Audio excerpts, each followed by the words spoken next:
السلام علیکم حضور. حضور یہ ملفوظات جلد دہم صفحہ 229-230 میں حضرت مسیح علیہ السلام کے الفاظ ہیں. صوفیاء نے لکھا ہے کہ جو شخص کسی شیخ یا رسول اور نبی کے بعد خلیفہ ہونے والا ہوتا ہے تو سب سے پہلے خدا کی طرف سے اس کے دل میں حق ڈالا جاتا ہے. جب کوئی رسول یا مشائخ وفات پاتے ہیں تو دنیا پر ایک زلزلہ آ جاتا ہے اور وہ ایک بہت ہی خطرناک وقت ہوتا ہے، مگر خدا تعالیٰ کسی خلیفہ کے ذریعہ اس کو مٹاتا ہے اور پھر گویا اس امر کا اثر نو اس خلیفہ کے ذریعے اصلاح و استحکام ہوتا ہے.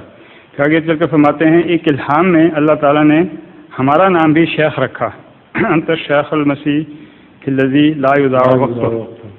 تو یہ شیخ حضور کی تاریخ شیخ یہ ہے، ایک تو شیخ ذات ہے نا، ہندوؤں سے جو مسلمان ہوتے ہیں ان کو، اور عربوں میں شیخ کا لفظ عزت کے لیے ہوتا ہے، اور بزرگ انسان کو شیخ کہتے ہیں، معزز انسان کو شیخ کہتے ہیں.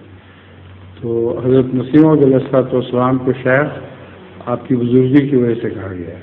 ٹھیک ہے ٹھیک ہے جزاک اللہ. اور لا یضاع وقت ہو تو واحد واضح ہے، اتنا کام کیا آدمی کے اپنے کے اکیلے کہ حیران رہ جاتا ہے. بعض لوگ تو 100 زندگیوں میں بھی اتنا کام نہیں کرتے.